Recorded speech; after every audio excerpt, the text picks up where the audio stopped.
Life లో first time ఎక్కువ డబ్బు సంపాదిస్తున్నామ్మా. 10 lakhs కి నాకు పెంట్ హౌస్ కావాలి. అప్పుడు చాలా చీప్ అమ్మా. ఇది చూస్తే penthouse, 2 bedroom penthouse, super. ఎంత ఇది సార్? రిజిస్టర్డ్ తో 10-1050 వస్తుంది. మీకు నేను ఒక ల్యాండ్ చూపిస్తాను రేపు, అది చూడండి. దీనికైనా అది పెద్ద బెటర్ ఇన్వెస్ట్మెంట్ సార్. అక్కడ అమౌంట్ అది ఇంకనే అక్కడ సార్ 50 acres, 100 acres.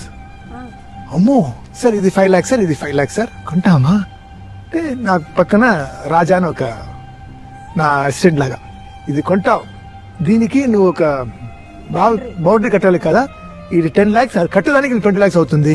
అది పెంట్ హౌస్ ఎంత బాగుంది, మనం అదే కొంటాం. ఓకే అని వదిలేసి వచ్చేసాం. అది ఇప్పుడు శంషాబాద్ లో ఎయిర్పోర్ట్ ఆ ఏరియా.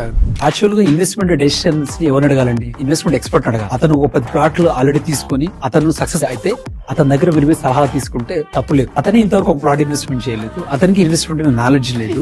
మనం వెళ్ళి అతను అడగడం వల్ల నష్టపోయేది అతను కాదు, మనం నష్టపోతాం. కొన్ని కంపెనీస్ కేవలం ఇటువంటి సలహాలు సూచనలు ఇవ్వడానికి చాలా కంపెనీస్ కూడా హైదరాబాద్ లో రన్ అవుతున్నాయి. వాళ్ళు నామినల్ ఫీజు తీసుకుంటారు, బట్ అల్టిమేట్ రిటర్న్స్ మీకు వస్తాయి. మీ ఫ్రెండ్స్ కంటే ముందు కూడా మీ better to contact register expert.